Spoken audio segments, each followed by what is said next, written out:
اور بلا شبہ اللہ فرمانے کی بلا شبہ ہم نے اور امتوں کی طرف بھی جو کہ آپ سے پہلے گزر چکے نبی پیغمبر بھیجے تھے، سو ہم نے ان کو تنگ دستی اور بیماری سے پکڑا تاکہ وہ عاجزی سے گر گڑائے. کیا ہے میری بہنوں آیت نمبر 42 میں دیکھیے، اللہ تنگ دستی دیتا ہے اور بیماریاں دیتا ہے. کیوں؟ کیونکہ بندہ عاجزی کے ساتھ اس کے پاس گڑ گڑائے. لیکن اگر میری بہنوں یہی بندہ جب اس کو آزمایا جا رہا، اللہ تعالیٰ بھوکے رکھ کر آزما رہا ہے، تنگ دستی دے کر آزما رہا ہے، بیماریاں دے کر آزما رہا ہے، اس کے باوجود وہ اللہ کی طرف نہیں پلٹتا تو اس سے بدنصیب کون ہوگا؟ دیکھیے اللہ فرما رہا ہے، سو جب ان کو ہماری سزا پہنچی تھی تو انہوں نے عاجزی کیوں اختیار نہیں کی، لیکن ان کے دل سخت ہو گئے، شیطان نے ان کے اعمال کو ان کے خیال میں آراستہ کر دیا. پھر جب وہ لوگ ان چیزوں کو بھولے رہے جن کی ان کو نصیحت کی جاتی تھی تو ہم نے ان پر ہر چیز کے دروازے کشادہ کر دیے. دیکھیے اب اللہ کا روکنا بھی آزمائش تھی، اللہ کا دینا بھی آزمائش ہے. اللہ فرما رہا ہے کہ آزمانے کے لیے اللہ نے دروازے پورے کشادہ کر دیے، یہاں تک کہ جب ان چیزوں پر جو کہ ان کو ملی تھیں وہ خوب اترانے لگے، ہم نے ان کو اچانک پکڑ لیا. پھر تو وہ بالکل مایوس ہو کر رہ گئے اور پھر ظالم لوگوں کی جڑ کٹ گئی. اور اللہ کا شکر ہے جو تمام عالم کا پروردگار ہے. سبحان اللہ. کیا فرما رہا اللہ تعالیٰ کہ جب اللہ کشادگی دیتا نا میری بہنوں، خوب کشادگی ملتی ہے اور بندہ اگر نافرمانیوں پہ نافرمانی کرتا ہے، خوب اتراتا ہے لے کر اللہ کی نعمتوں کو لے کر اکڑتا ہے، تو اللہ کیا کرتا ہے؟ اچانک عذاب لا لیتا. اور اللہ تعالیٰ بتا رہے اللہ بڑے حمد والا ہے، یعنی اس کا شکر ہے، تمام عالم کا پروردگار ہے. آپ کہہ دیجئے اے نبی یہ بتلاؤ اگر اللہ تمہاری سماعت تمہاری بصارت بالکل لے لے. اللہ اکبر. اس آیت کو بھی نوٹ کریے میری بہنوں، کیسے اللہ تعالیٰ کا انداز ہے. اللہ تعالیٰ بتا رہا ہے کہ آپ کہہ دیجئے اے نبی یہ بتلاؤ اگر اللہ تم لوگوں کی سماعت اور بصارت بالکل بھی لے لینا اور تمہارے دلوں پر مہر کر دے تو اللہ کے سوا کوئی معبود ہے کہ تم کو پھر واپس لوٹائے؟ نہیں. اگر اللہ میری بہنوں ہمارے سننے کی قوت اور ہمارے دیکھنے کی قوت چھین لینا تو اللہ کے سوا کوئی ہے دینے والا؟ نہیں. اللہ تعالیٰ فرما رہے ہیں کہ میرے سوا کوئی نہیں تمہیں دینے والا. آپ دیکھیے تو ہم کس طرح دلائل کو مختلف انداز سے پیش کر رہے ہیں، پھر بھی یہ اعتراض کر رہے ہیں. آپ کہہ دیجئے یہ بتلاؤ اگر تم پر اللہ کا عذاب آ پڑے خواہ اچانک ہے علانیہ، تو کیا ظالم لوگوں کے علاوہ اور کوئی ہلاک کیا جائے گا؟ نہیں. اور ہم پیغمبروں کو صرف اس لیے بھیجتے ہیں کہ وہ بشارت دیں، ڈرائیں. پھر جو ایمان لائے اصلاح کر لے تو ان پر کوئی اندیشہ نہیں ہے، نہ وہ غمگین ہوں گے. ہاں جو لوگ ہماری آیتوں کو جھٹلاتے ان کو اس وجہ سے عذاب پہنچے گا کہ وہ نافرمانیاں کرتے تھے. اے نبی آپ کہہ دیجئے نہ تو میں تم سے یہ کہتا ہوں کہ میرے پاس اللہ کے خزانے. اس کو بھی نوٹ کریے میری بہنوں، آیت نمبر 50 میں اللہ تعالیٰ بول رہے ہیں کہ نبی کے پاس کوئی غیب کا علم نہیں ہوتا. اب جو کہتے ہیں نا لوگ دعوے کرتے ہیں نا، بعض نعوذ باللہ بعض لوگ یہ دعوے کرتے ہیں، یہ دعویٰ کرنا کفر ہے. کیا دعویٰ کرنا؟ کہ نبی کو غیب کا علم تھا. میری بہنوں نبی کو غیب کا علم نہیں تھا. اللہ تعالیٰ اس آیت میں بول رہے دیکھیے اے نبی آپ کہہ دیجئے نہ تو میں تم سے یہ کہتا ہوں کہ میرے پاس اللہ کے خزانے ہیں، نہ میں غیب جانتا ہوں. ولا اعلم الغیب، میں غیب نہیں جانتا. یہ نبی صلی اللہ علیہ وسلم خود فرما رہے اللہ تعالیٰ کلام میں لکھ دیے کہہ رہے ہیں اللہ تعالیٰ کہ اے نبی تم کہہ دو میرے پاس اللہ کے خزانے ہیں، نہ میں غیب جانتا ہوں، اور نہ میں تم سے یہ کہتا ہوں کہ میں فرشتہ ہوں. میں تو صرف جو کچھ میرے پاس وحی آتی ہے اس کی اتباع کرتا ہوں. آپ کہہ دیجئے کہ اندھا اور بینا، یعنی اندھا اور دیکھنے والا دونوں برابر نہیں ہو سکتے. سو کیا تم غور نہیں کرتے؟ اور ایسے لوگوں کو ڈرائیے جو اس بات سے اندیشہ رکھتے ہیں کہ اپنے رب کے پاس ایسی حالت میں جمع کیے جائیں گے کہ اللہ کے سوا کوئی ان کا مددگار ہوگا، نہ کوئی شفیع ہوگا، یعنی کوئی شفاعت نہیں کرے گا. اس امید پر وہ ڈر جائیں گے.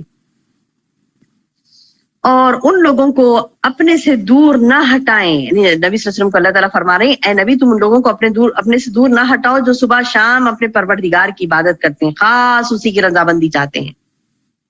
ان کے حساب سے آپ کے ذمہ کچھ نہیں اور نہ آپ کے حساب سے کچھ ان کے ذمہ ہے. سو اگر آپ انہیں اپنے سے دور ہٹائیں گے تو آپ ظلم کرنے والوں میں سے ہو جائیں گے. اللہ اکبر. اور اللہ تعالیٰ بتا رہا ہے کہ اسی طرح ہم نے بعض لوگوں کو دوسروں کے ذریعے سے آزمائش میں ڈال رکھا ہے تاکہ یہ لوگ کہا کریں کیا یہ لوگ ہیں کہ ہم سب میں سے ان پر اللہ نے فضل کیا ہے. یہ کیا ہوتا تھا میری بہنوں، جب اللہ کے رسول صلی اللہ علیہ وسلم کے اطراف غربا بیٹھتے نا تو کفار و مشرکین جو قریش کے تھے نا تو وہ لوگ کیا کہتے تھے کہ کیا اللہ ہم سب کو چھوڑ کے ان کے اوپر فضل کرا. یہ پورے غریب مذاق اڑاتے تھے. تو اللہ تعالیٰ بتا رہی کہ سب کو اللہ آزماتا ہے, کسی کو دے کر آزماتا ہے, کسی سے لے کر آزماتا ہے. اللہ فرماتا ہے کہ یہ بات نہیں ہے کہ اللہ شکر گزاروں کو خوب جانتا ہے, اور وہ لوگ جب آپ کے پاس آئیں جو ہماری آیتوں پر ایمان رکھتے ہیں, یوں کہہ دیجئے تم پر سلامتی ہو. یہاں پر سلام کرنے کا انداز بتایا جا رہا ہے, یعنی جو ایمان والے ہوتے نا ان کو کیا کہنا چاہیے جب وہ آتے ہیں اپنے پاس, تو ان کو سلام کہنا چاہیے. کہہ دیجئے کہ تم پر سلامتی ہو, تمہارے رب نے مہربانی فرمانا اپنے ذمے مقرر کر لیا ہے. جو شخص تم میں سے برا کام کر بیٹھے, دیکھیے میری بہنوں اللہ کی رحمت, دیکھیے کیا فرما رہے اللہ تعالیٰ, اگر تم میں سے کوئی شخص برا کام کر بیٹھے جہالت سے, یعنی اسے نہیں پتا تھا, پھر وہ اس کے بعد توبہ کر لے, اصلاح کر لے, تو اللہ کی یہ شان ہے کہ وہ بڑی مغفرت والا اور بڑی رحمت والا ہے. سبحان اللہ. آگے اللہ فرما رہا ہے کہ اسی طرح ہم آیات کو تفصیل سے بیان کر رہے ہیں تاکہ مجرمین کا طریقہ ظاہر ہو جائے. آپ کہہ دیجئے اے نبی, مجھ کو اس بات سے روک دیا گیا کہ ان کی عبادت کروں جن کو اللہ کے سوا تم پکارتے ہو. آپ کہہ دیجئے اے نبی, میں تمہارے خواہشات کی پیروی نہیں کروں گا, کیونکہ اس حالت میں تو میں بے راہ رو ہو جاؤں گا اور راہ راست پر چلنے والوں میں نہ رہوں گا. آپ کہہ دیجئے میرے پاس تو ایک دلیل ہے میرے رب کی طرف سے, اور تم اس قرآن کی تکذیب اگر کرتے ہو, اس کو جھٹلاتے ہو, جس چیز کی تم جلد بازی کر رہے ہو نا قیامت کی, وہ میرے پاس نہیں ہے. حکم تو صرف اللہ ہی کا ہے جو حق ہی بیان کرتا ہے, اور وہی سب سے اچھا فیصلہ کرنے والا ہے. میری بہنوں, یہ مشرکین کہتے تھے ہاں ہو تو قیامت کیوں نہیں آ رہی, پھر یہ فیصلہ کیوں نہیں ہو جا رہا ہمارا. تو اللہ کے رسول صلی اللہ علیہ وسلم کو کہہ رہے ہیں, اللہ کے رسول صلی اللہ علیہ وسلم کو کہنے کے لیے کہہ رہے ہیں اللہ تعالیٰ کہ اے نبی تم یہ کہہ دو کہ جس چیز کی تم جلد بازی کر رہے ہیں نا وہ میرے پاس نہیں ہے, وہ تو اللہ کا ایک حکم ہوگا, ہو جا کن تو فیکون, ہو جائے گی, ساری دنیا تباہ ہو جائے گی, ایک اشارہ ہوگا اللہ کا. آپ کہہ دیجئے اگر میرے پاس وہ چیز ہوتی جس کی تم جلدی کر رہے ہو نا, تو میرے اور تمہارے درمیان معاملے کا فیصلہ ہو چکا ہوتا. اللہ ظالموں کو خوب جانتا ہے. یعنی اللہ نے انسان کے ہاتھ میں قیامت نہیں دی. اگر انسان کے ہاتھ میں قیامت دیتی تو وہ برداشت نہیں کرتا نا ان کے گناہ اور ان کے سرکشیاں. وہ انسان کیا کرتا, انسان تو بڑا جلد باز واقع ہوا ہے, وہ تو قیامت برپا ہی کر دیتا. لیکن اللہ نے اسے اپنے ہاتھ میں رکھا, اور اللہ تعالیٰ فرما رہا ہے اللہ ہی کے پاس ہے غیب کی کنجیاں, خزانے, ان کو اللہ کے سوا کوئی نہیں جانتا, اور تمام چیزوں کو وہ جانتا ہے اللہ پاک, جو کچھ خشکی میں ہے, جو کچھ دریاؤں میں ہے, اور کوئی پتہ نہیں کرتا مگر وہ اس کو بھی جانتا ہے. کوئی دانہ زمین کے تاریک حصوں میں ایسا پڑا ہوا نہ ہوتا کہ, اور نہ کوئی تر نہ کوئی خشک چیز زمین پر گرتی ہے, مگر یہ سب کتاب مبین میں ہے. اللہ اکبر, اللہ اکبر. دیکھیے اللہ کتنا زیادہ جانتا ہے, اور وہ ایسا ہے کہ رات میں تمہاری روح کو قبض کر دیتا ہے. غور سے سنیے میری بہنوں, کیا بول رہے ہیں اللہ تعالیٰ, جب ہم رات میں نیند آ جاتی نا, سو جاتے ہیں نا, تو ہماری روحیں چلی جاتی ہیں اللہ کے پاس. اللہ روح قبض کر لیتا ہے. یعنی نیند کو وفات سے تعبیر کیا گیا یہاں پر, اسی لیے کہتے ہیں نا نیند کو کیا کہتے ہیں, چھوٹی موت کہتے ہیں نیند کو, چھوٹی موت کہا جاتا ہے نیند کو, اور جو اصل وفات ہوتی ہے وہ بڑی وفات ہوتی ہے. یعنی اللہ تعالیٰ روزانہ, اللہ اسی لیے تو ہم کہتے ہیں نا میری بہنوں, جب نیند میں سے اٹھتے ہیں کیا کہتے ہیں, الحمدللہ الذی احیانا بعد ما اماتنا, اللہ تیرا شکر ہے جس نے مجھے حیات دی, احیانا بعد ما اماتنا, میری موت کے بعد. یعنی نیند ایک موت کی شکل ہے. تو روزانہ اللہ فرما رہے ہیں کہ روزانہ دیکھو میں تمہاری روحوں کو قبض کرتا ہوں روزانہ, اور وہ ایسا ہے کہ رات میں تمہاری روح کو قبض کرتا ہے, اور جو کچھ تم دن میں کرتے ہو اس کو خوب جانتا ہے. یعنی ہم اللہ کے ہاتھ میں پوری طریقے سے ہے, یاد رکھیے اس بات کو. راتوں کو روح قبض کرتا ہے, دن میں کیا کیا کر رہے ہیں ہم لوٹا دیتا نا وہ روح کو, تو دن میں کیا کیا کر رہے ہیں سب جانتا ہے اللہ تعالیٰ. پھر تم کو جگہ اٹھاتا ہے تاکہ میعاد معین تمام کر دی جائے, پھر اسی کی طرف تم کو لوٹ کر جانا ہے. پھر وہ تمہیں بتلا دے گا جو کچھ تم کیا کرتے تھے. اور وہی ہے اللہ اپنے بندوں کے اوپر غالب برتر, اور تم پر نگرانی کرنے والے فرشتے بھی بھیجتا ہے, یہاں تک کہ جب تم میں سے کسی کی موت آ پہنچتی ہے تو اس کی روح ہمارے بھیجے ہوئے قبض کر لیتے ہیں, اور وہ ذرا کوتاہی نہیں کرتے. یعنی فرشتے اللہ کے حکم سے فوری آتے ہیں اور روح نکال کر لے چلے جاتے ہیں. پھر سب اپنے مالک حقیقی کے پاس لائے جاتے ہیں. خوب سن لو, فیصلہ اللہ ہی کا ہوگا, اور وہ بہت جلد حساب لینے والا ہے. آپ کہہ دیجئے وہ کون ہے جو تم کو خشکی اور دریا کے اندر اندھیروں سے نجات دیتا ہے. تو اسی کو پکارتے ہوئے, گڑ گڑاتے ہوئے, چپ کے کہ اگر تو ہم کو ان سے نجات دے دینا تو ہم ضرور شکر کرنے والوں میں سے ہو جائیں گے. اللہ اکبر. مشرک کیا کہتے ہیں میری بہنوں, جب اللہ اندھیروں میں ڈال دیتا ہے، پورے موت کے قریب ہو جاتے، وہ لوگ چلاتے تھے، پکارتے تھے، روتے تھے، اللہ نجات دے دے، ہم تیری بات کریں گے، تیرے سوا کسی کو نہیں پکاریں گے. تو اللہ فرما رہا ہے آپ کہہ دیجئے نبی اللہ ہی تم کو ان سے نجات دیتا ہے اور ہر غم سے. پھر بھی تم شرک کرنے لگتے ہو، پھر بھی تم شرک کرنے لگتے ہو. آپ کہیے اے نبی اس پر بھی وہی قادر ہے، اللہ ہی قادر ہے کہ تم پر کوئی عذاب تمہارے اوپر سے بھیج دے یا تمہارے پاؤں تلے بھیج دے، یا کہ تم کو گروہ گروہ کر کے سب کو بھڑا دے. دیکھیے میری بہنوں عذاب کی کیا کیا شکلیں بتائی گئی یہاں پر. عذاب آسمان سے آتا ہے، عذاب زمین سے آتا ہے، یا پھر عذاب کی ایک شکل یہ بھی ہے کہ انسان گروہ گروہ ہو کر لڑ لینا اور تمہاری ایک کو دوسری کی لڑائی ایک کو دوسری کی لڑائی چکا دے. تمہارے ایک کو دوسرے کی لڑائی، یعنی مطلب یہ کہ آپس میں لڑ لینا، یہ بھی اللہ کا عذاب ہے. دیکھیے آج ہمارے خاندانوں میں آپس میں لڑائیاں اگر ہو رہی ہیں، گھر میں آپس میں لڑائیاں ہو رہی ہیں کثرت سے، بھائی بھائی کی نہیں بنتی، بہن بہن کی نہیں بنتی، فلاں سے لڑائی، ان سے لڑائی، لڑائی جھگڑے چل رہے ہیں، تو میری بہنوں عذاب کی ایک شکل ہے. اللہ فرما رہا ہے کہ یا تمہیں یا آسمان سے عذاب دے، پاؤں تلے عذاب دے، یا یہ کہ تم کو گروہ گروہ کر کے سب کو بھیڑا دے اور تمہارے ایک کو دوسرے کی لڑائی چکا دے. یعنی یا گھر میں ہو یا خاندان میں ہو یا معاشرے میں.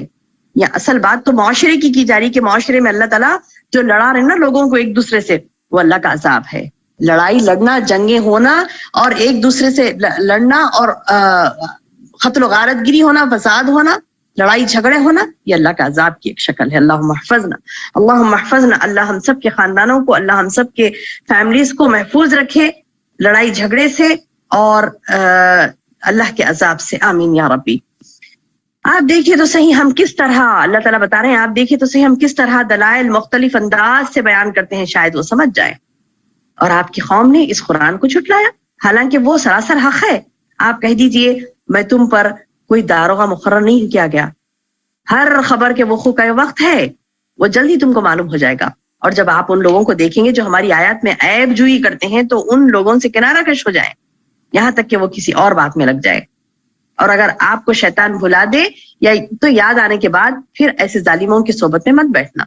یعنی میری بہنوں جو اللہ کے خلاف باتیں کرتے ہیں، دین کے خلاف باتیں کرتے ہیں، ان لوگوں کے ساتھ بیٹھنے کا حکم نہیں ہے. ہاں غلطی سے بیٹھ گئے تھے اور وہ لوگوں کی ٹاپک چھڑ گئی اور ایسی بدتمیزی کی گفتگو کر رہے ہیں، اللہ تعالیٰ کے خلاف بات کر رہے ہیں، گناہوں کی بات کر رہے ہیں، تو فوری اس محفل سے اٹھ جانا چاہیے.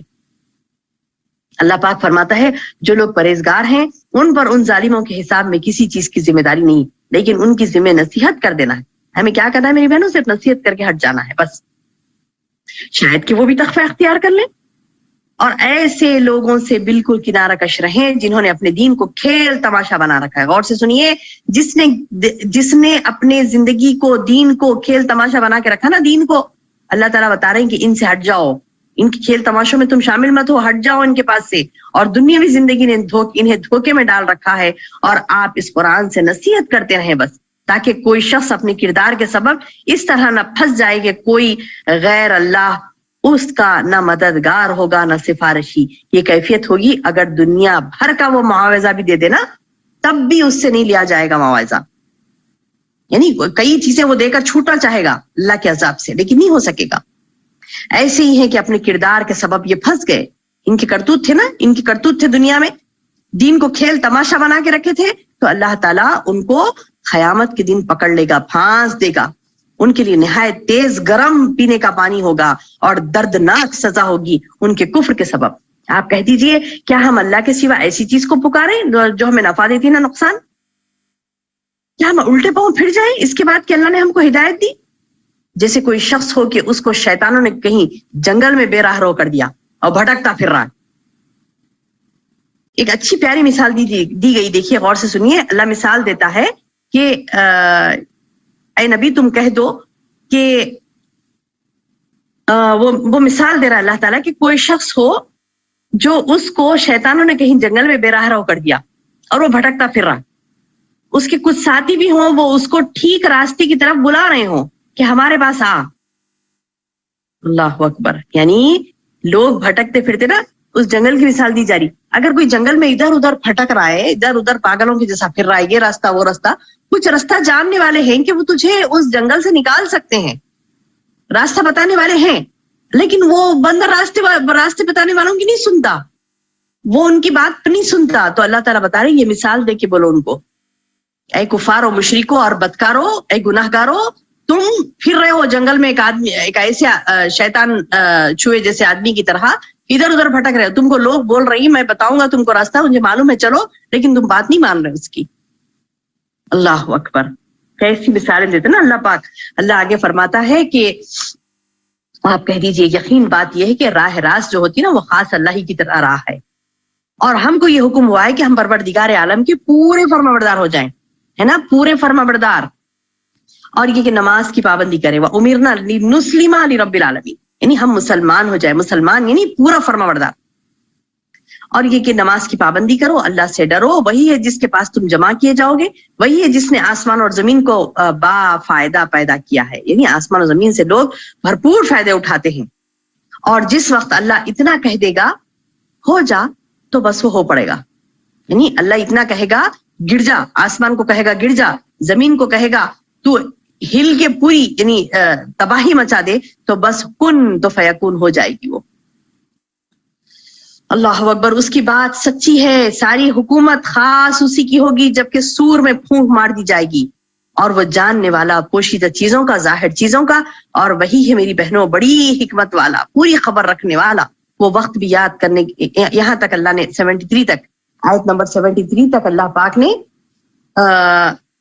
یہ تمام مضامین جو میں نے آپ کو بتائے وہ بتائے. اس کے بعد آیت نمبر 74 سے لے کر 83 تک ابراہیم علیہ السلام کا اپنے باپ اور قوم سے مکالمہ بتایا گیا, اور اللہ کی توحید کے متعلق ان پر حجت قائم کرنا یہ بتایا گیا.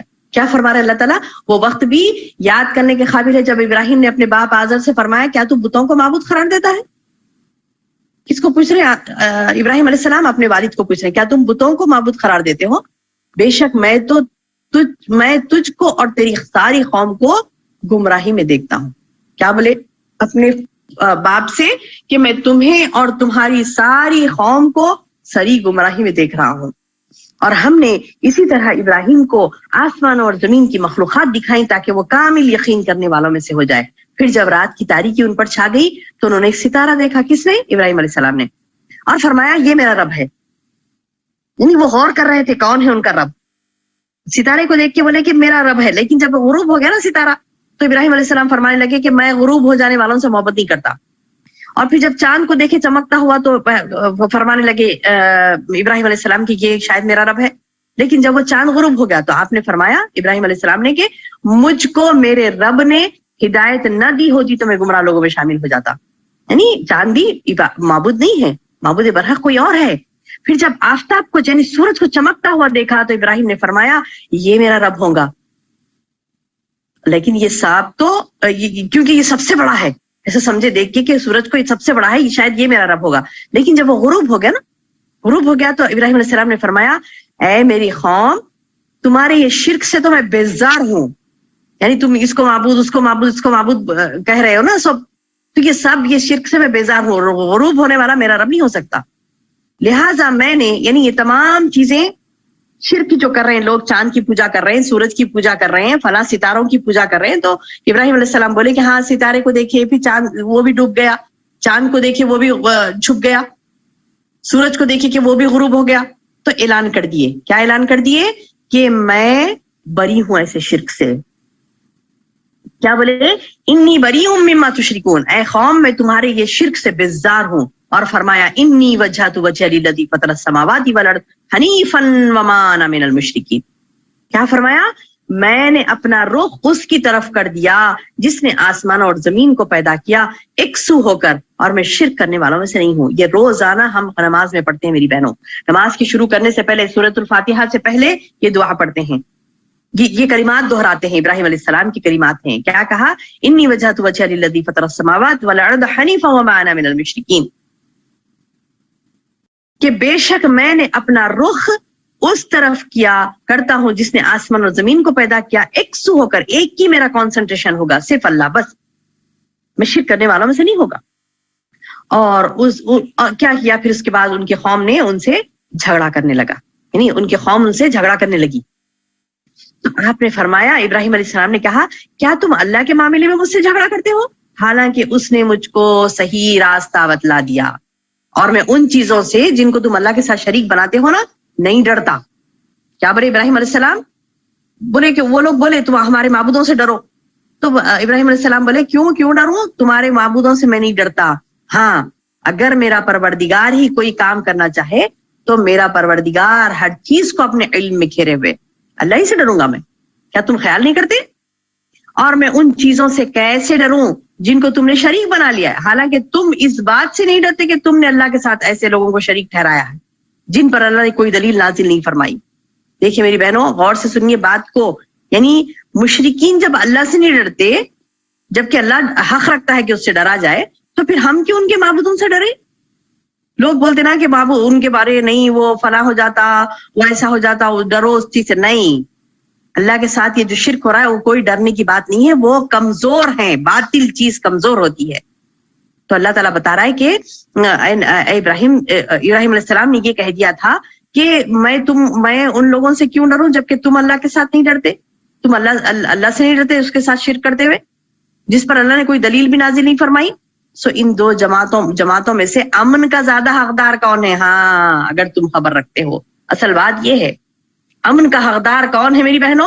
امن و امان قائم کرنے کا، زمین پر امن و امان قائم کرنے کا حقدار مومن ہے، مشرک نہیں ہے۔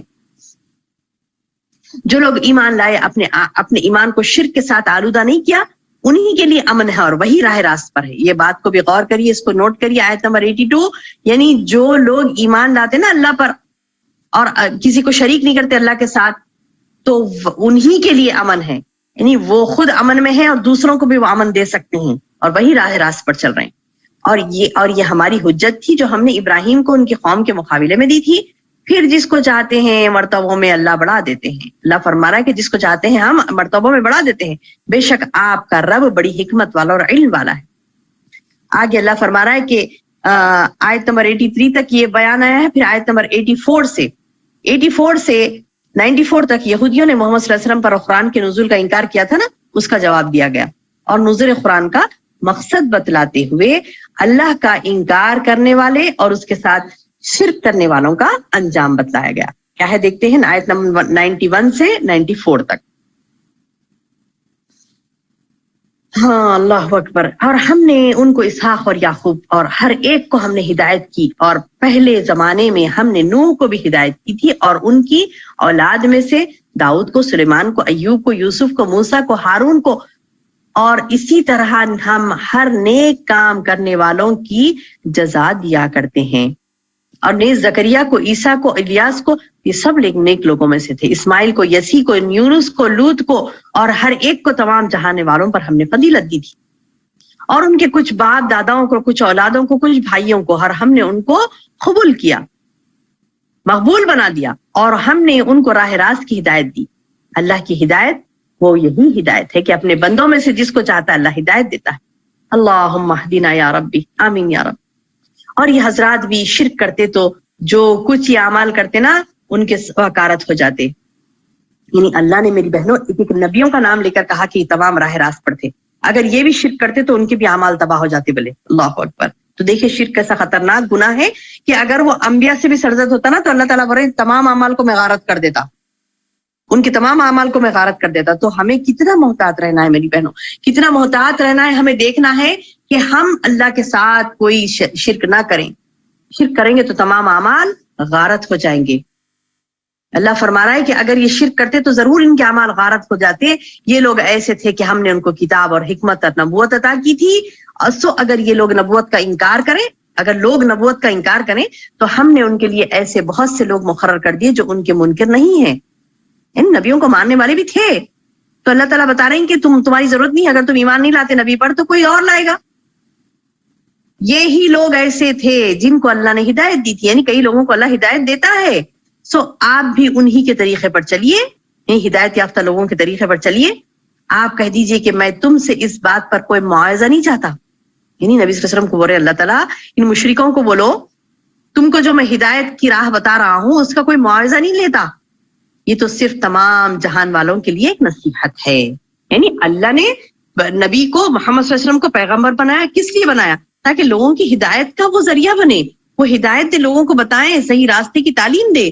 اس پر نبی صلی اللہ علیہ وسلم ان سے کوئی اجر نہیں مانگ رہے تھے کہ دیکھو میں تمہیں اللہ کا پیغام پہنچا رہا ہوں, میں تمہیں یعنی نبی بنایا گیا تو مجھے تم فلاں دو, یہ دو, وہ دو, کوئی چیز نہیں مانگ رہے تھے اللہ کے رسول ان سے. آگے اللہ تعالیٰ آیت نمبر 91 سے 94, ہاں تو یہ بھی 90 چل رہی ہے, ابھی 91 سے 94 تک دیکھیے کیا فرما رہے ہیں اللہ تعالیٰ کہ ان لوگوں نے اللہ کی جیسی قدر پہچاننی تھی نا ویسے نہیں پہچانی. ان لوگوں نے جیسی قدر کرنی تھی نا اللہ کی ویسے قدر نہیں کی. کیا کیا؟ کہہ دیا کہ اللہ نے کسی بشر پر کیوں کوئی چیز نازل نہیں کی. یعنی نعوذ باللہ, دیکھیے وہ لوگ اللہ کے رسول صلی اللہ علیہ وسلم کا ہر طریقے سے انکار کرتے تھے میری بہنوں, ہر طریقے سے. دیکھیے آیت نمبر 91 سے 94 تک یہودیوں نے محمد صلی اللہ علیہ وسلم پر قرآن کے نزول کا انکار کیا, اس کا جواب دیا گیا یہاں پر, نوٹ کریے 91 سے 94. اور نزول قرآن کا مقصد بتلاتے ہوئے اللہ کا انکار کرنے والے اور اس کے ساتھ شرک کرنے والوں کا انجام بتلا گیا. آیت نمبر 91 سے 94 تک کیا فرما رہے اللہ تعالیٰ, ان لوگوں نے اللہ کی جیسی قدر کرنا چاہیے تھے نا ویسی قدر نہ کی, جبکہ یوں کہہ دیا کہ اللہ نے کسی بشر پر کوئی چیز نازل نہیں کی, نعوذ باللہ. اور بول دیا کہ نبی صلی اللہ علیہ وسلم کو اللہ تعالیٰ بول رہے ہیں کہ اے نبی آپ کہہ دیجئے وہ کتاب کس نے نازل کی جس کو موسیٰ لائے تھے, جس کی کیفیت یہ ہے کہ وہ نور ہے, لوگوں کے لیے ہدایت ہے, جس کو تم نے ان متفرق اوراق میں چھوڑ دیا جن کو ظاہر کرتے ہو اور بہت سی باتوں کو چھپا دیتے ہو, اور تم بہت سی ایسی باتیں بتائی گئی جن کو تم نہ جانتے تھے نا تمہارے بڑے. تو اے نبی آپ کہہ دیجئے اللہ نے نازل فرمایا ہے, پھر ان کو ان کے خرافات میں کھیلتے رہنے دیجئے, چھوڑ دیجئے انہیں. اور یہ بھی ایسی ہی کتاب ہے قرآن جس کو ہم نے نازل کیا جو بڑی برکت والی ہے, آپ سے پہلے کتابوں کی تصدیق کرنے والی, تاکہ آپ مکے والوں کو آس پاس رہنے والوں کو ڈرائیں. اور جو لوگ آخرت کا یقین رکھتے ہیں ایسے لوگ اس پر ایمان لاتے ہیں اور وہ اپنی نمازوں کی بھی حفاظت کرتے ہیں, پابندی کرتے ہیں. اس شخص سے بڑھ کر ظالم کون ہوگا جو اللہ پر جھوٹ باندھے یا یوں کہے کہ مجھ پر وحی آتی ہے. یعنی وہ لوگ بولتے تھے نا کہ یہ نبی نہیں چپ کا چپ بول رہے ہیں کہ ان پر وحی آ رہی ہے, تو اللہ تعالیٰ بول رہے ہیں اے نبی تم کہہ دو کہ اس سے بڑا ظالم کون ہو سکتا جو ایسی جھوٹ باندھے کہ کہے کہ مجھ پر وحی آئی. حالانکہ یعنی نبی سچے ہیں, وہ جھوٹے نہیں ہیں, وہ جھوٹ نہیں بول رہے ہیں کہ مجھ پر وحی آ رہی ہے, وہ سچے ہیں.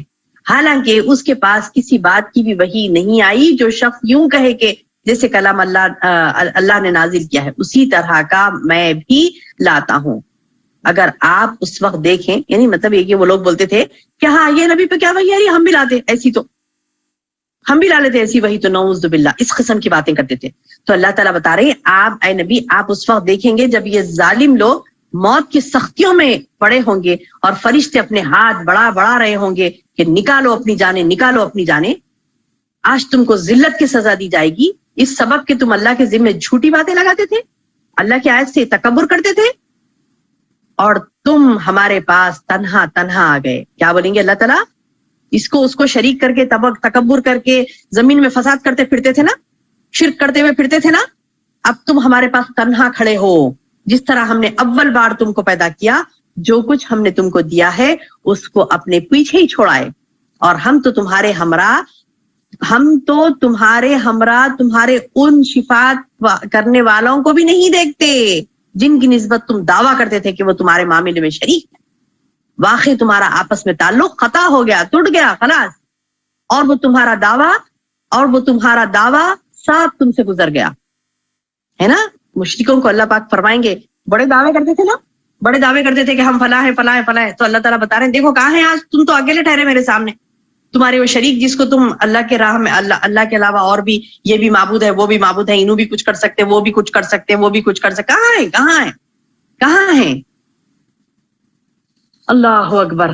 آگے اللہ تعالیٰ آیت نمبر 95 سے 99 میں اللہ کی تخلیق, بندوں پر انعامات, اللہ کے انعامات اور قدرت الہی کا بیان کر رہا اللہ تعالیٰ. بندوں پر اللہ کے انعامات اور قدرت الہی کا بیان کر رہا اللہ تعالیٰ.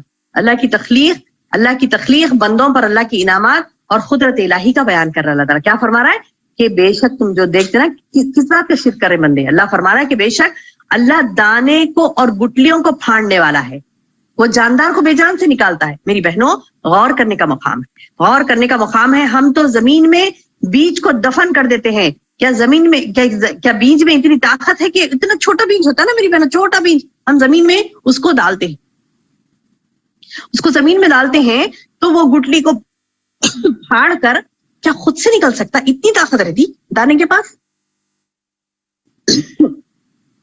دانے کے پاس اتنی طاقت نہیں ہوتی میری بہنوں کہ وہ خود سے زمین کو پھاڑ کر نکلے. زمین کو, دانے کو اور گٹلیوں کو پھاڑنے والا کون ہے؟ اللہ ہے. وہ جاندار کو بے جان سے نکالتا ہے اور بے جان کو جاندار سے نکالتا ہے. یہ اللہ ہے. سو تم کہاں الٹے چلے جا رہے ہو؟ وہ صبح کا نکالنے والا, اس نے رات کو راحت کی چیز بنایا اور سورج اور چاند کو حساب سے رکھا. یہ اس ذات کے اندازے میں ہے جو قادر اور علم والا ہے. اور وہ ایسا ہے جس نے تمہارے لیے ستاروں کو پیدا کیا تاکہ تم اس کے ذریعے سے اندھیروں میں, خشکی میں, دریا میں راستہ معلوم کر سکو. کیا مقصد ہے میری بہنوں ستاروں کا؟ اللہ تعالیٰ یہاں بتا رہا ہے ستاروں کو اللہ پاک نے پیدا کیا. کس لیے پیدا کیا؟ تاکہ اندھیروں میں, خشکی میں, دریا میں ہم راستہ معلوم کر سکیں. بے شک ہم نے, اللہ فرما رہا ہے, بے شک ہم نے دلائل کو خوب کھول کھول کر بیان کر دیا ان لوگوں کے لیے جو خبر رکھتے ہیں. اور وہ اللہ پاک ایسا ہے جس نے تم کو اس شخص سے پیدا کیا. وہ ایسا ہے جس نے تم کو ایک شخص سے پیدا کیا. پھر ہر ایک کے لیے ایک ٹہرنے کی جگہ ہے.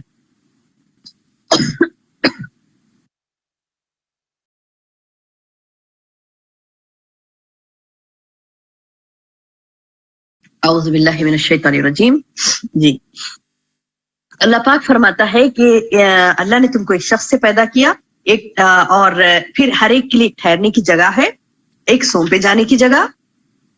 بے شک ہم نے دلائل خوب کھول کھول کر بیان کر دیے ان لوگوں کے لیے جو سمجھ بوجھ رکھتے ہیں. یعنی دیکھیے, ایک شخص پیدا ہوتا نا, ایک شخص سے ایک شخص پیدا ہوتا, اور ٹھہرنے کی جگہ اللہ نے ایک رکھی, ایک سونپے جانے والی. سونپے جانے والی جگہ کون سی ہے میری بہنوں؟ مٹی, جس میں اللہ ڈال دیتا ہے. سونپے جانے والی جگہ کون سی ہے؟ مٹی ہے, جہاں پر انسان ڈال دیا جاتا ہے. اس کے بعد اللہ تعالیٰ بتا رہے ہیں دیکھو ہم کیسے لوگوں کے لیے مثالیں کھول کھول کر بیان کر رہے ہیں. کس کے لیے ہے مثالیں؟ ان لوگوں کے لیے جو سمجھ بوجھ رکھتے ہیں. اور وہ اللہ ہے جس نے آسمان سے پانی برسایا, پھر اس کے ذریعے سے قسم قسم کے نباتات کو نکالا. پھر اللہ فرما رہا ہے کہ ہم نے اس سے سرسبز شاخیں نکالی جن سے ہم تے بتے دانوں والے خوشے نکالتے ہیں. کھجوروں کے شگوفوں سے گچھے پیدا کرتے ہیں جو پھل کی وجہ سے جھکے ہوئے ہوتے ہیں. اور انگور کے باغ, زیتون, انار جو ایک دوسرے سے ملتے جلتے بھی ہیں اور نہیں بھی ملتے ہیں. اور ہر ایک کے پھل کو دیکھو جب وہ پھلتا ہے اور اس کے پکنے کو دیکھو, ان سب میں دلائل ہیں اللہ کے. سبحان اللہ, اللہ کے ہونے کی دلیل ہے یہ تمام چیزیں. کہ دیکھیں میرے بہنوں, جو خوشے لگتے ہیں پھلوں کے, اس میں یعنی اس میں وہ پھل کو بنانا, وہ کمپلیٹ اس کو پکانا, کون کر رہا ہے؟ یہ تمام اللہ پاک. اتنی قسم کے میوے, اتنے قسم کے میوے کہ بعض آپس میں ملتے جلتے ہیں, بعض الگ الگ ہیں. ہر قسم کی پیداوار اللہ پیدا کر رہا ہے. یہ دلیل کافی ہمارے لیے کہ اللہ ہے. لیکن کس کے لیے ہے دلیل؟ ان لوگوں کے لیے جو ایمان رکھتے ہیں. جس کے پاس ایمان نہیں ہے اس کو تو اس سے کوئی لینا دینا نہیں ہے. اس کو تو اللہ کے دلائل, اس کے قدرت سے کوئی لینا دینا نہیں ہے جس کو ایمان نہیں ہے. جو ایمان والا ہے وہ ان تمام دلیلوں کو دیکھ کر کہتا ہے سبحان اللہ, اللہ پاک ہے. آگے اللہ تعالیٰ آیت نمبر 100 سے 113 تک شرک کی تردید کرتے ہوئے, یعنی مشرک کی بھی تردید کر رہا ہے, شرک کا رد کر رہا ہے. اور مشرکین اللہ کے لیے اولاد اور بیوی کا الزام لگاتے تھے نا, اس تعلق سے اللہ نے بتایا. اور مشرکین کے معبودوں کو گالیاں دینے سے بھی منع فرمایا گیا, کیونکہ وہ جہالت میں اللہ کو گالی نہ دے, اسی لیے ان کے معبودوں کو گالی دینے سے منع کیا گیا. اور معجزات بھی طلب کرنے پر مشرکین کو تنبیہ کی گئی اور وعید سنائی گئی. آیت نمبر 100 سے 113 تک دیکھیے کیا اللہ فرماتا ہے. لوگوں نے شیطان کو اللہ کا شریک مقرر قرار کر دیا, حالانکہ ان لوگوں کو اللہ نے پیدا کیا. ان لوگوں نے اللہ کے حق میں بیٹے بیٹیاں بلا سنت تراش رکھی ہیں. کیا بولتے لوگ شرک کرنے والے میری بہنوں؟ کسی کو اللہ کا بیٹا بنا دیتے, کسی کو بیٹیاں بنا دیتے, نعوذ باللہ. اللہ فرما رہا ہے کہ اللہ پاک ہے, سبحانہ و تعالی عما یصفون. جو یہ باتیں بنا رہے نا ان تمام سے اللہ پاک ہے. آسمان اور زمین کا بنانے والا اللہ. اللہ کی اولاد کہاں سے ہو سکتی ہے حالانکہ اس کی بیوی نہیں ہے, اور اللہ نے ہر چیز کو پیدا کیا, وہ ہر چیز کو خوب جانتا ہے. یہ ہے اللہ تمہارا رب, اس کے سوا کوئی عبادت کے لائق نہیں ہے, ہر چیز کا پیدا کرنے والا. تم اسی کی عبادت کرو اور ہر چیز کا کارٹ ساز وہی ہے. نگاہیں اس کو نہیں پا سکتی, لا تدرکہ الابصار ولا یدرک الابصار. نگاہیں اس کو نہیں پا سکتی, وہ نگاہوں کو پا لیتا ہے. وہی اللہ بڑا باریک بھی, بڑا باخبر ہے. اب بلا شبہ تمہارے پاس تمہارے رب کے حق کے دلائل پہنچ چکے, سو اس شخص کو جو شخص دیکھ لے گا اپنے فائدہ کرے گا. اب دلائل کو نہیں دیکھے گا کوئی شخص, اندھا بن کے رہے گا, تو اللہ تعالیٰ بتا رہے وہ اپنا نقصان آپ کرے گا. تو میری بہنوں ہمیں دلائل کو دیکھنا ہے, اللہ کی تخلیق میں غور کرنا ہے اور اپنے ایمان کو مضبوط کرنا ہے. اگر نہیں کریں گے تو اللہ تعالیٰ بتا رہے ہیں جو اندھا بنے گا وہ اپنا نقصان کرے گا, اور میں تمہارا نگران نہیں ہوں. نہیں, نبی صلی اللہ علیہ وسلم نگران نہیں ہے ہم پر, بس اللہ نے یہ چیز بتا دی, اس پر ہمیں عمل کرنا ہے. اور ہم اس طور پر دلائل کو مختلف انداز سے بیان کرتے ہیں تاکہ یوں کہیں کہ آپ نے کسی سے پڑھ لیا ہے. کیا بولتے تھے یہ لوگ, کسی سے پڑھ لے کے آئے ہوں گے, کسی سے سن لے کے آئے ہوں گے. اے نبی, یہ نبی کسی سے سن لے کے آئے ہوں گے. تو اللہ تعالیٰ بتا رہے ہیں دیکھو اے نبی, ہم مختلف انداز سے ہم بیان کریں تاکہ یہ یوں کہیں کہ آپ نے کسی سے پڑھ لیا ہے, اور تاکہ ہم اس کو دانش مندوں کے لیے خوب ظاہر کر دیں. یعنی اللہ تعالیٰ توحید کے دلائل کو کھول کھول کے مختلف انداز سے بتا رہا نا میری بہنوں. تو مشرکین یہ کہنے لگتے کہ محمد کہیں سے پڑھ کر سیکھ کر آیا اور ہمیں بتا رہا ہے. نعوذ باللہ, ماننے کا نہیں تھا نا, ان کو ماننے کا نہیں تھا, تو اس قسم کے بہانے کرتے. تو اللہ تعالیٰ بتا رہا ہے کہ اللہ خوب جانتا ہے ظالموں کو, اور اللہ تاکہ ہم ان کو دانش مندوں کے لیے خوب ظاہر کر دیں گے. آپ خود اس طریق پر چلتے رہیے جس کی وہی اے نبی آپ کے رب کی طرف سے آپ کے پاس آئی. اللہ کے سوا کوئی عبادت کے لائق نہیں ہے. مشرکین سے کنارہ ہو جائیے, کنارہ کشی اختیار کریے مشرکین سے, اور اللہ کو منظور ہو تو یہ شرک نہ کرتے تھے. اور ہم نے آپ کو ان کا نگران نہیں بنایا, اور نہ آپ ان پر نگہبان ہیں. اور لوگوں سے کہا جا رہا میری بہنوں کہ مت گالی دو ان کو جن کی یہ لوگ اللہ کو چھوڑ کر عبادت کرتے ہیں. کیا کہا جا رہا ہے, مت گالی دو ان کو جن کی یہ لوگ اللہ کے چھوڑ کر عبادت کرتے ہیں. یعنی جو بھی انہوں نے معبود باطلہ بنا رکھا نا, اس کی عبادت کر رہے ہیں, اس کی عبادت کریں, اس کی عبادت کریں, تو ان چیزوں کو گالی مت دو بولے, کیونکہ پھر وہ جہالت کی وجہ سے حد سے گزر کر اللہ کی شان میں گستاخی کریں گے. نعوذ باللہ, ہے نا. کسی کے معبود کو آپ برا بھلا بولے, وہ پلٹا کے آپ کے معبود کو برا بھلا بولیں گے نا. تو اسی لیے حدیث میں بھی آتا ہے کہ نہ کسی کے معبود کو گالی دو, کہیں ایسا نہ ہو کہ وہ پلٹا کر تمہارے معبود کو گالی دے دے, اور نہ کسی کے ماں باپ کو گالی دو, وہ پلٹا کر تمہارے ماں باپ کو گالی دے گا. تو یہ کیا ہوگا, نعوذ باللہ, یہ مطلب آپ نے گالی دے کر گویا دعوت دی ان کو.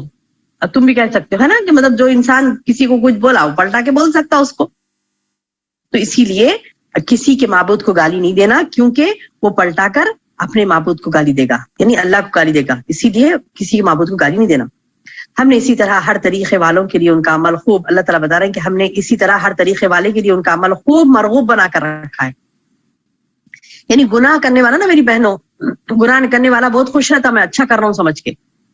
پھر اللہ تعالیٰ بتا رہے ہیں کہ پھر اپنے رب ہی کے پاس ان کو جانا ہے, سو وہ ان کو بتلا دے گا وہ کیا کرتے تھے.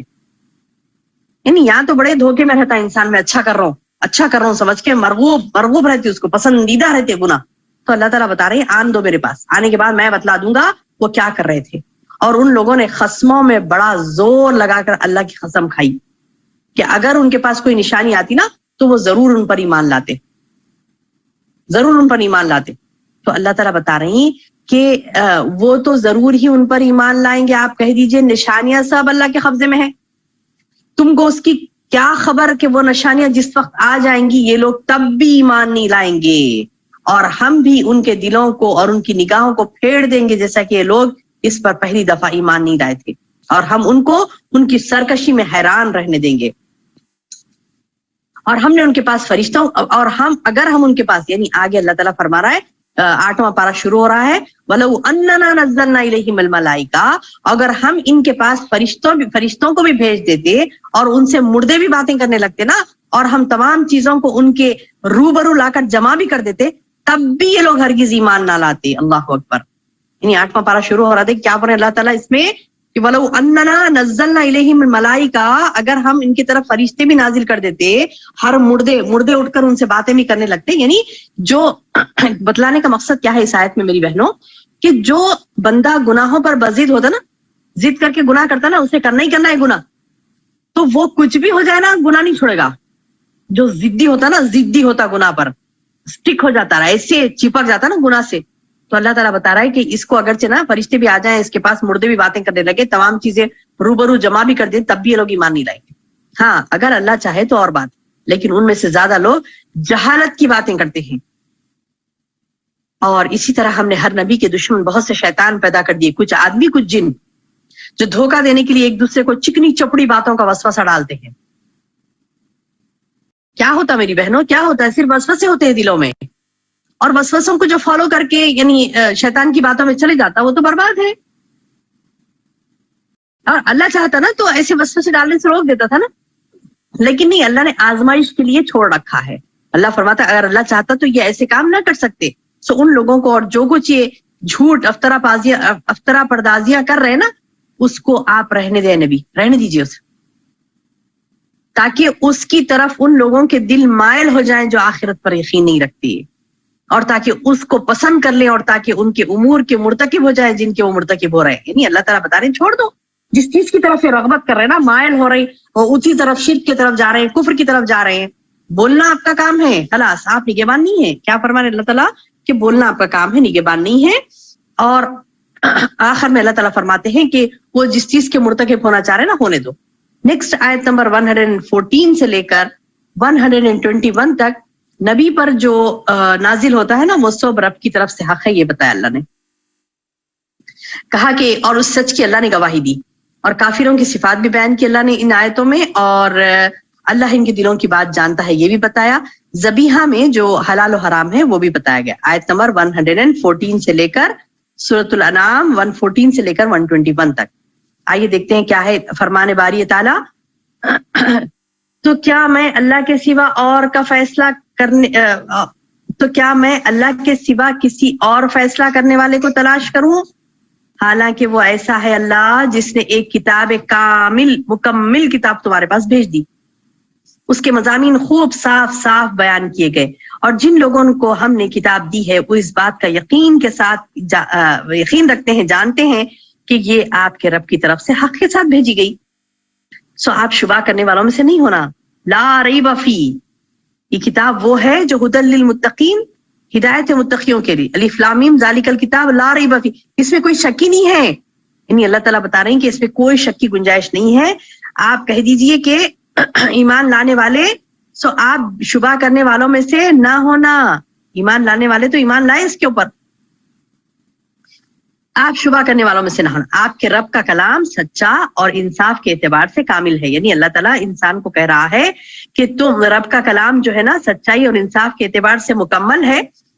اس کے کلام کو کوئی بدلنے والا نہیں. لا مبدل لکلماتی اللہ نے یہ بھی اعلان کر دیا کہ اللہ کے کلمات کو کوئی تبدیل کرنے والا نہیں ہے. وہ خوب سننے والا خوب جاننے والا ہے. اور دنیا میں زیادہ لوگ ایسے ہیں کہ اگر آپ ان کا کہنا ماننے لگے نا تو وہ آپ کو اللہ کی راہ سے بھٹکا دیں گے. کیا مطلب ہے میری بہنوں؟ لوگوں کی نہیں سننا اللہ کی سننا. اگر لوگوں کی سننے لگیں گے نا تو اللہ تعالیٰ بتا رہے ہیں کہ یہ آپ کو راہ سے بھٹکا دیں گے. وہ محض بے اصل خیالات پر چلتے ہیں. خالی یعنی مطلب خیاس گمان بولتے نا خیاس ایکسپیکٹیشنز کی دنیا میں رہتے بولتے نہیں لوگ ایکسپیکٹیشنز کی دنیا میں. تو اللہ تعالیٰ کیا بتا رہے ہیں بالکل خیاسی کی باتیں یہ لوگ کرتے ہیں. یعنی خالی ایکسپیکٹیشنز ایسا ہوگا ہمارے ساتھ ہم اچھے ہی رہیں گے. یعنی عمل نہیں دیکھتے قرآن کو نہیں پڑھتے اللہ کی باتوں پر یقین نہیں کرتے خالی خیاس میں جیتے ہیں ایکسپیکٹیشنز میں.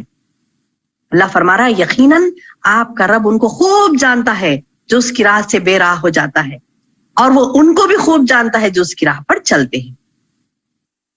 اس کے بعد اللہ تعالیٰ بتا رہا ہے ٹھیک ہے ذبح کرتے رہو اللہ کے نام پر جانور سو ذبح کرتے ہوئے جس جانور پر اللہ کا نام لیا جائے گا نا اس میں سے کھاؤ،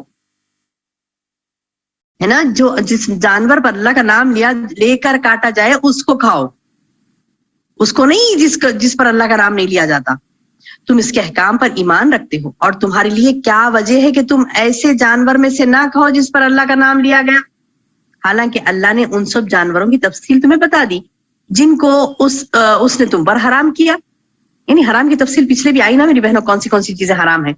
اب اللہ تعالیٰ بتائے حلال جو ہے وہ کھاؤ، اللہ نے بتلا دیا حرام کیا ہے، مگر وہ بھی جب تم کو سخت ضرورت پڑ جائے تو حلال ہے. کون سی چیز؟ حرام.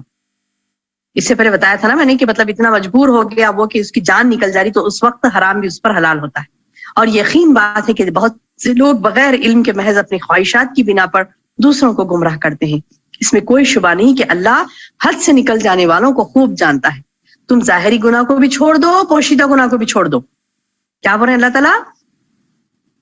اللہ تعالیٰ فرما رہے ہیں کہ تم ظاہری گناہوں کو بھی چھوڑ دو، پوشیدہ گناہوں کو بھی چھوڑ دو. بلا شبہ جو لوگ گناہ کر رہے ہیں ان کو ان کے کیے کہ عنقریب سزا ملے گی. اور ایسے جانوروں سے مت کھاؤ جن پر اللہ کا نام نہ لیا گیا. بلا شبہ یہ نافرمانی ہے، اور یقیناً شیاطین اپنے دوستوں کے دل میں ڈالتے ہیں تاکہ وہ تم سے جھگڑا کرتے رہے. اور اگر تم نے ان لوگوں کی اطاعت کی تو یقیناً تم مشرک ہو جاؤ گے. یعنی شرک والوں کی ہم اطاعت کرنے لگیں گے نا، ان کی بات سننے لگیں گے تو پھر مشرکوں میں سے ہو جائیں گے، نعوذ باللہ. آگے اللہ تعالیٰ 122 سے 140 تک مومن و کافر کی مثال بیان کر رہا ہے. مجرموں کی چال بازیاں اور ان کی سزا بیان ہوئی، اور ہدایت یافتہ اور گمراہ کی مثال دی گئی، اور صراط مستقیم پر چلنے والوں کا انعام بتلایا گیا، اور میدان حشر کا منظر بھی بتلایا گیا میری بہنوں ان آیتوں میں، اور مکالمہ بھی بتایا گیا کیسے وہاں پہ کنورزیشن ہوگا میدان حشر میں. اور نافرمان لوگوں کو ڈرایا بھی گیا، اور مشرکین کی جہالت بھی بتائی گئی. کون سے آیتوں میں؟ 122 سے لے کر 122 سے 140 تک. دیکھیے کیا فرماتے اللہ تعالیٰ. ایسا شخص جو پہلے مردہ تھا ہم نے اس کو زندہ کر دیا، ہم نے اس کو ایسا نور دے دیا کہ وہ اس کو لیے ہوئے آدمیوں میں چلتا پھرتا ہے. کیا فرما رہے اللہ تعالیٰ؟ ایک ایسا شخص جو پہلے مردہ تھا پھر ہم نے اس کو زندہ کر دیا، ہم نے اس کو ایک نور دیا جسے وہ لیے ہوئے آدمیوں میں چلتا پھرتا ہے. کیا ایسا شخص اس طرح ہو سکتا ہے جو تاریکیوں سے نکل ہی نہیں پاتا؟ یعنی ایک مثال دی جا رہی ہے، یہاں ایک مثال دی جا رہی ہے. اللہ تعالیٰ اپنی قدرت کی نشانیاں بتا رہا ہے، مثال دے رہا ہے کہ دیکھو اللہ کسی کو نور دے اور کسی کے پاس نور نہیں ہے، دونوں ایک ساتھ ہو سکتے نہیں. اسی طرح کافروں کو ان کے اعمال اللہ خوشنما بنا کر دکھاتا ہے، ان کو خوشنما معلوم ہوتے ہیں اعمال ان کے. اور اللہ فرما رہا ہے اسی طرح ہم نے ہر بستی میں وہاں کے رئیسوں ہی کو جرائم کا مرتکب بنایا تاکہ وہ لوگ وہاں دھوکہ کھا جائیں، فریب کریں. اللہ اکبر. یعنی اللہ تعالیٰ تقریباً بستیوں میں کس کو مجرم بناتا ہے؟ رئیسوں کو ہی، کہ وہی دھوکے میں آتے ہیں، اور وہ لوگ اپنے ہی ساتھ شرارت کر رہے ہیں، ان کو ذرا بھی خبر نہیں ہے. یعنی وہ سمجھ رہے ہیں نا دوسروں کو نقصان پہنچا رہے ہیں، شرارت کر رہے ہیں، جرم کر رہے ہیں، لیکن اللہ تعالیٰ بتائیں گے نہیں، وہ لوگ اپنے اوپر جرم تھوپ رہے ہیں. اور جب ان کو کوئی آیت پہنچتی ہے تو یوں کہتے ہیں کہ ہم ہرگز ایمان نہیں لائیں گے جب تک ہم کو بھی ایسی چیز نہ دی جائے جو اللہ کے رسولوں کو دی جاتی. نعوذ باللہ نعوذ باللہ. دیکھیے کیسی باتیں کرتے. تو اللہ فرما رہا ہے اللہ ہی خوب جانتا ہے کہاں وہ اپنی پیغمبری رکھے. اللہ کو معلوم ہے کہاں پیغمبری رکھنا ہے، سب کو اللہ پیغمبر نہیں بناتا. اللہ فرما رہا ہے کہ عنقریب ان لوگوں کو جنہوں نے جرم کیا ان کی مکاریوں کے پاداش میں اللہ کے پاس ذلت والا عذاب ہوگا، سخت عذاب ہوگا. سو جس شخص کو اللہ ہدایت دینا چاہے نا اس کا سینہ اسلام کے لیے کشادہ کر دے. نوٹ کریے اس آیت، نوٹ کریے میری بہنوں، آیت نمبر 125. اللہ فرما رہا ہے جس کو اللہ ہدایت دیتا نا اس کا سینہ اسلام کے لیے کھول دیتا ہے. اللہ اکبر. اللہ ہم سب کا سینہ اسلام کے لیے کھول دے یا رب. دعا کریں میرے بہنوں، دعا کریں کہ اللہ ہمارا سینہ بھی اسلام کے لیے کھول دے. اللہ فرما رہا ہے کہ جس کو اللہ ہدایت دینا چاہتا ہے نا اس کا سینہ اسلام کے لیے کھول دیتا ہے. یعنی وہ باتوں کا ایکسپٹ کر لیتا. کھول دیتے سے مراد وہ نیک باتوں کو ایکسپٹ کر لیتا اور فوری نیکی کرنے لگتا، مان لیتا ہے اللہ کی بات کو اور فوری نیکی کرنے لگتا ہے. ہاں اس کا سینہ بہت تنگ کر دیتا ہے جو ہدایت لینا نہیں چاہتا نا، جس کو گمراہ کرنا چاہتا ہے نا اللہ، اس کا سینہ تنگ کر دیتا ہے. جیسے کوئی آسمان میں چڑھتا ہے، آسمان میں چڑھ سکتا نہیں چڑھ سکتا، ویسی نیکی اس سے ممکن ہی نہیں ہے، نیک کام کر ہی نہیں سکتا. وہ کون؟ جس کا سینہ اللہ تنگ کر دیتا ہے. تو دعا کریں اللہ ہمارے سینے کو کشادہ کرے اور اس میں ہدایت کو بڑھ دے. آمین یا ربی. اسی طرح اللہ ایمان نہ لانے والوں پر ناپاکی مسلط کر دیتا ہے. یہی تیرے رب کا سیدھا راستہ ہے. ہم نے نصیحت حاصل کرنے والوں کے واسطے آیتوں کو صاف صاف بیان کر دیا. ان لوگوں کے لیے ان کے رب کے پاس سلامتی کا گھر ہے. اللہ ان کے اعمال کی وجہ سے ان کا ولی اور سرپرست ہو جائے گا. اور جس روز اللہ تمام مخلوق کو جمع کرے گا, کہے گا اے جنوں کی جماعت, تم نے انسانوں سے بہت سے اپنا لیے, تم نے انسانوں میں سے بہت سے اپنا لیے, اور جو انسان ان کے ساتھ تعلق رکھنے والے تھے نا, یعنی جنوں کے ساتھ تعلق رکھنے والے انسان تھے نا, تو وہ کہیں گے اے ہمارے پروردگار, دنیا میں ہم نے ایک دوسرے خوب فائدہ حاصل کر لیا, اور ہم اپنی اس معین مدت تک آ پہنچے جو تو نے ہمارے لیے معین فرمائی. اللہ فرمائے گا تم سب کا ٹھکانہ دوزخ ہے جس میں تم ہمیشہ رہو گے. اللہ کو یہی منظور ہے. بے شک آپ کا رب بڑی حکمت والا اور بڑے علم والا ہے. اسی طرح ہم ظالموں کو ان کے اعمال کے سبب ایک دوسرے کا ساتھی بنا دیں گے. اے جنوں اور انسانوں کی جماعتوں, کیا تمہارے پاس تم ہی میں سے پیغمبر نہیں آئے جو تم سے میرے احکام بیان کرتے تھے اور تمہیں آج کے اس دن کے ملاقات سے ڈراتے تھے؟ تو وہ سب عرض کریں گے, کہیں گے ہم خود اپنے خلاف گواہی دیتے ہیں یا اللہ. اور ان کو دنیاوی زندگی نے دھوکے میں ڈال رکھا اور وہ لوگ اپنے خلاف گواہی دیں گے اور کافر تھے. یہ اس وجہ سے کہ آپ کا رب ایسا نہیں کہ بستیوں کو ظلم سے ہلاک کر دے جبکہ اس بستی کے رہنے والے حق سے بے خبر ہوں. یعنی اللہ تعالیٰ حق کے ساتھ بستیوں کو تباہ کرتا ہے, پہلے خبردار کرتا ہے اس کے بعد تباہ کرتا ہے. اگر وہ خبردار نہیں ہوتے, اللہ کی بات نہیں مانتے, تب اللہ بستیوں کو ہلاک کر دیتا ہے. اللہ فرما رہا ہے کہ ہر ایک کو اس کے اعمال کے سبب درجے ملیں گے اور آپ کا رب ان کے اعمال سے بے خبر نہیں ہے, اور آپ کا رب بے نیاز رحمت والا ہے. اگر وہ چاہے تو تم سب کو اٹھا لے اور تمہارے بعد جس کو چاہے تمہاری جگہ آباد کر دے, جیسا کہ تم ایک دوسرے کے قوم کی نسل سے پیدا کیا اللہ نے تم کو. بے شک جس چیز کا تم سے وعدہ کیا جا رہا نا وہ آنے والی ہے لازماً قیامت. تم اللہ کو عاجز نہیں کر سکتے. آپ یہ فرما دیجئے اے میری قوم, تم اپنی حالت پر عمل کرتے رہو, میں بھی عمل کر رہا ہوں. سو اب جلدی تمہیں معلوم ہو جائے گا کہ عالم میں کس کا عالم انجام کے اعتبار سے نفع بخش ہے. یہ تو یقینی بات ہے کہ ظلم کرنے والے کبھی پھل نہیں پاتے, ان کو کامیابی نہیں ملتی ظلم کرنے والوں کو. اور اللہ نے جو کھیتی مویشی پیدا کیے نا, ان لوگوں نے ان میں سے کچھ حصہ اللہ کا مقرر کیا اور بذا میں خود کہتے ہیں کہ یہ تو اللہ کا ہے اور یہ ہمارے معبودوں کا. نعوذ باللہ. کیا کرتے تھے میری بہنوں مشرکین, جو اناج ان کے پاس آتا نا, کچھ حصہ اللہ کا رکھتے, کچھ حصہ ان کے معبودوں کا رکھتے. تو پھر جو چیز ان کے معبودوں کی ہوتی وہ تو اللہ کی طرف نہیں پہنچتی تھی, کچھ کم پڑ جاتا تھا نا, کم پڑ جاتا تو معبودوں کی چیز میں سے اللہ کے حصے میں نہیں ڈالتے تھے, بلکہ کیا کرتے تھے, جو چیز اللہ کی ہوتی وہ ان کے معبودوں کی طرف پہنچ جاتی. بڑا برا فیصلہ ہے جو یہ کرتے ہیں. اور اسی طرح بہت سے مشرکین کے خیال میں ان کے معبودوں نے ان کی اولاد کے قتل کو خوشنما بنا دیا تھا. نعوذ باللہ. ہے نا, معبود کیا کرے تھے ان کے اولاد کا قتل کرو بلکہ اس کو خوشنما بنا دیے. تو ہے نا, لوگ بلی چڑھاتے نا اپنے بچوں کی. نعوذ باللہ. مشرک کیسا جاہل ہوتا ہے دیکھیے, اور کیسا نقصان اس کا دنیا اور آخرت میں ہے.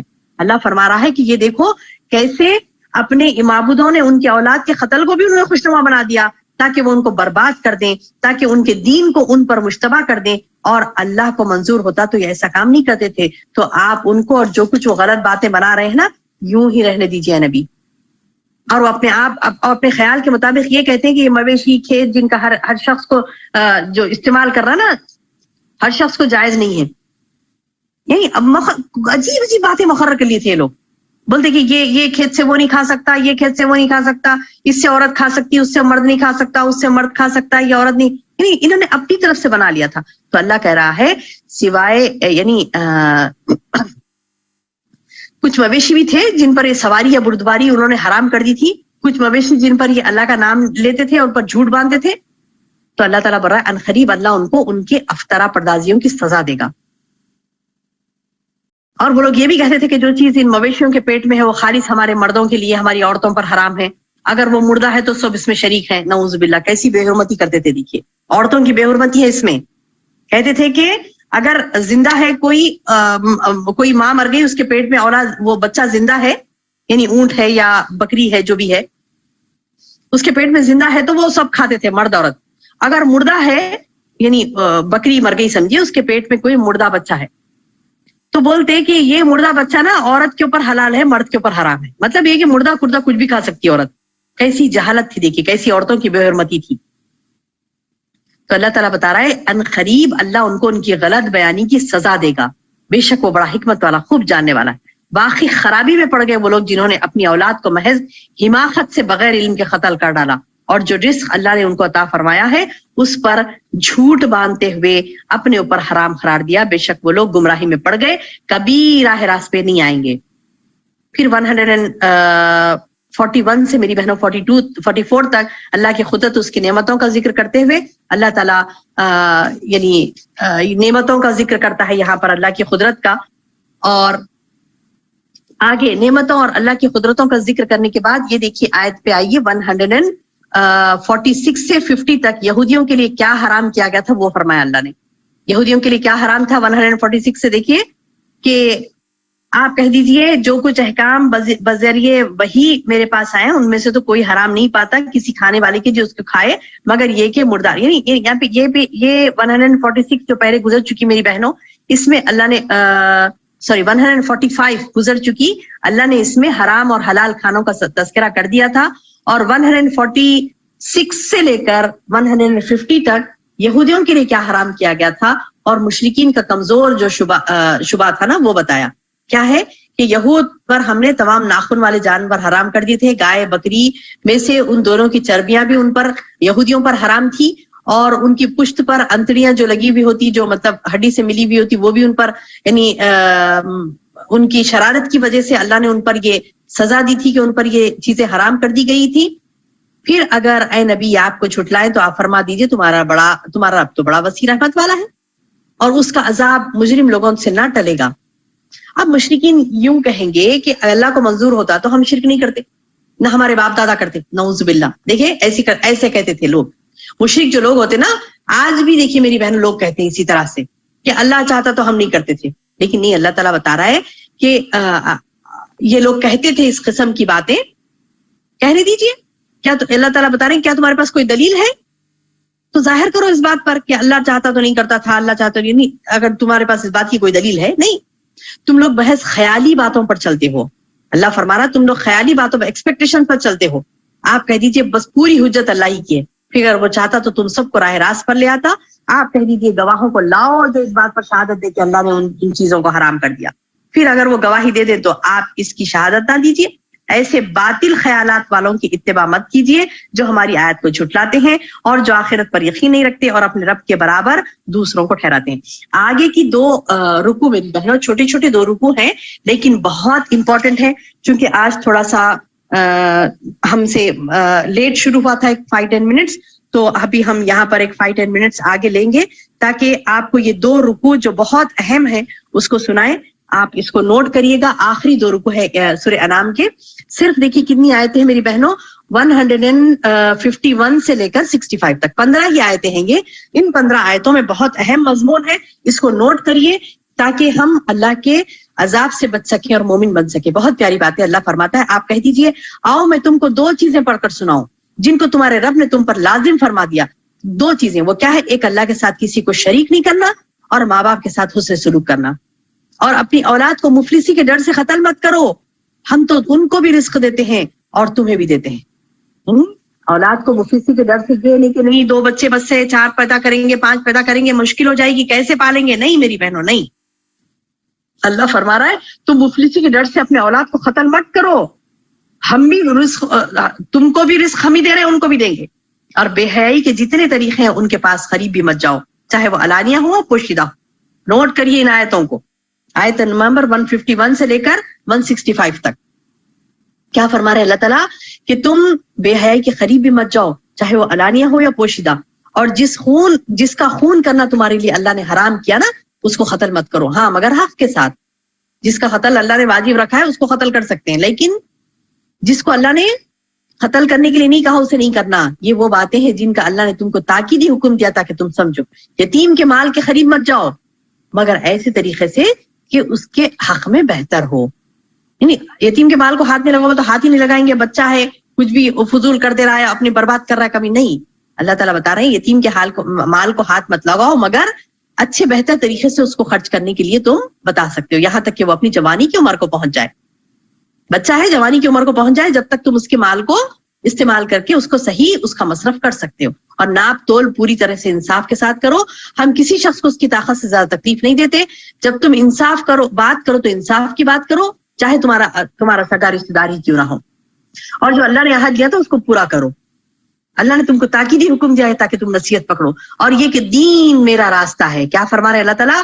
ان ھذا صراطی مستقیما فاتبعوہ فاتبعوہ, یعنی اللہ تعالیٰ بتا رہا ہے کہ یہ میرا راستہ ہے, اس پر چلو, دوسری راہوں پر مت چلو. اللہ اکبر.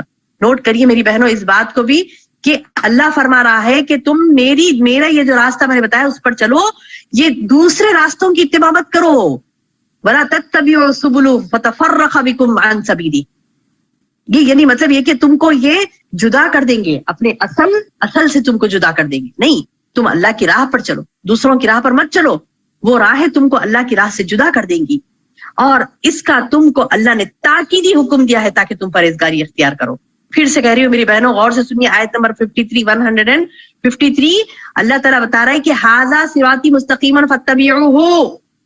اللہ کا جو صراط مستقیم ہے جس کو ہم مانگتے ہیں نا روزانہ میری بہنوں, دعائیں مانگتے ہیں, نمازوں میں مانگتے ہیں, لیکن کیسی بے روح ہمارے الفاظ ہوتے ہیں, نعوذ باللہ.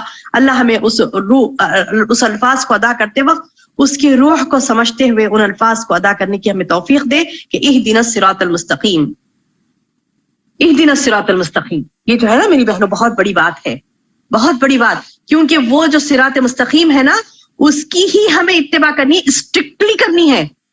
اگر دوسرے راستوں کی اتباع کریں گے نا تو اللہ تعالیٰ بتا رہا ہے کہ فلا تتبعوا السبل, دوسرے سبیل, دوسرے راستوں کی اتباع مت کرو, وہ تمہیں دین حق سے ہٹا دیں گے, ایک راستے سے تمہیں ہٹا دیں گے.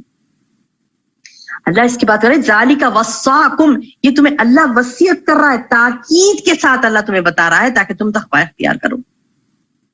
اللہ اکبر, اللہ اکبر. آگے اللہ تعالیٰ فرما رہا ہے کہ اللہ نے موسیٰ کو کتاب دی تھی جس طرح عمل کرنے والوں پر نعمت پوری ہوئی, اس سب کے احکامات کی تفصیل, رہنمائی, رحمت اللہ دیتا ہے تاکہ وہ لوگ اپنے رب کے ملنے پر یقین کریں.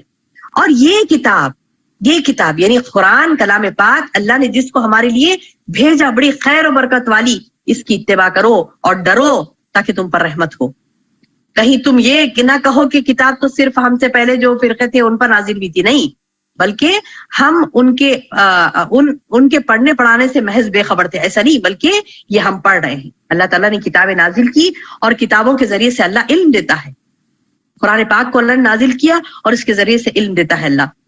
اللہ فرما رہا ہے کہ تم یہ یوں نہ کہو کہ اگر ہم پر کوئی کتاب نازل, یعنی مطلب ہے کہ اللہ کے پاس جانے کے بعد لوگ حجت نہ کریں کہ نہیں ہمارے پاس کتاب ہوتی تو ہم راہ راست پہ ہوتے. نہیں, اللہ تعالیٰ بڑا ہے, اب تمہارے پاس تمہارے رب کی طرف سے کتاب آ گئی نا, رہنمائی کا ذریعہ ہے, رحمت آ چکی. اب اس شخص سے بڑھ کے ظالم کون ہوگا جو اللہ کی آیتوں کو جھٹلائے اور ان لوگوں کو روکے, لوگوں کو بھی خود بھی روکتا, اللہ کے راستے سے لوگوں کو بھی روکتا. تو اللہ تعالیٰ بڑھ رہے وہ سب میں بڑا جاہل اور سب میں بڑا بدنصیب ہے. ہم جلد ہی ان لوگوں کو جو ہماری آیتوں سے روکتے ہیں ان کے روکنے کے سبب سخت ترین عذاب دیں گے انہیں.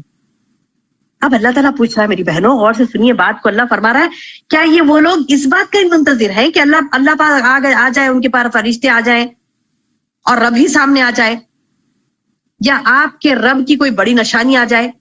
بس جس روز آپ کے رب کی کوئی نشانی آ جائے گی نا, کسی ایسے شخص کا ایمان کام نہیں آئے گا جو پہلے سے ایمان نہیں رکھتا تھا, یا اس نے اپنے نیک اعمال نہیں کیے تھا نا, اپنے ایمان میں کوئی نیکی نہیں کی تھی اور اچانک اس کی موت آ گئی تو کچھ نہیں کر سکتا وہ. آپ فرما دیجئے تم منتظر رہو, ہم بھی منتظر ہیں. بے شک جن لوگوں نے دین کو جدا جدا کر دیا, گروہ بن گئے, ان کا اے نبی آپ سے کوئی تعلق نہیں. اللہ اکبر, اللہ اکبر. میری بہنوں دیکھیے, ہمیں دین کے ٹکڑے نہیں کرنا, ایک اللہ اور اس کے رسول کی فرمانبرداری کرنا ہے. ٹکڑے کر لیں گے تو اللہ تعالیٰ بتا رہے ہیں اے نبی یہ ٹکڑے کرنے والوں کا آپ سے کوئی تعلق نہیں ہے, بس ان کا معاملہ اللہ کے حوالے ہے. پھر وہ ان کو بتلا دے گا جو کچھ وہ دنیا میں کرتے ہیں. جو شخص نیک کام کرے گا اس کو اس کے 10 گنا اجر ملے گا, اور جو شخص برا کام کرے گا اس کے برابر اس کو سزا ملے گی. سبحان اللہ. اور اللہ لوگوں پر ظلم نہیں کرتا, اللہ لوگوں پر ظلم نہیں کرتا. آپ کہہ دیجئے مجھ کو میرے رب نے ایک راستہ بتا دیا, ایک مستحکم دین, پکا دین, جو طریقہ ہے ابراہیم کا, ایکسو ہو کر تھے وہ شرک کرنے والوں میں سے نہ تھے. آپ فرما دیجئے بالیقین, یہ بھی آیت نوٹ کرنے کے قابل ہے میری بہنوں, 162. آپ فرما دیجئے میری نماز, میری ساری عبادات, میرا جینا, میرا مرنا سب اللہ کے لیے ہے. اللہ ہم سب کو اس کی توفیق عطا فرمائے یا رب. اللہ فرما رہا ہے کہ تو دیکھو تم یہ اس بات کا اعلان کر دو، فرما دو، اس بات کو اعلان کر دو، کہہ دو، کہہ دو اننی قل ان صلاتی، ان صلاتی بے شک میری نماز، و نسکی اور میرے مناسک، و محیائی و ماتی میری حیات میری موت، للہ رب العالمین اللہ رب العالمین کے لیے، لا شریک لہ وبذالک امرت وانا اول المسلمین. اس بات کا اعلان کر دو کہ میں مسلمانوں میں سے ہو جاؤں گا. قل کہہ دیجئے اغیر اللہ ابغی ربا، کیا میں اللہ کے سوا دوسروں کو رب بناؤں؟ نہیں. دوسروں کو رب تلاش کروں؟ نہیں. حالانکہ وہ اللہ ہر چیز کا مالک ہے. جو شخص بھی کوئی برا عمل کرتا ہے اس کا بوجھ اسی پر ہے، اور کوئی شخص کسی دوسرے کا بوجھ نہ اٹھائے گا. ولا تزر وازرۃ وزر اخری. یاد رکھیے میری بہنوں، ہم آج بیٹوں کے لیے گناہ کر لے رہے ہیں، شوہر کے لیے گناہ کر لے رہے ہیں، بچوں کے لیے گناہ کر لے رہے ہیں، فلاں کے لیے دنیا کو بتانے کے لیے گناہ کر رہے ہیں.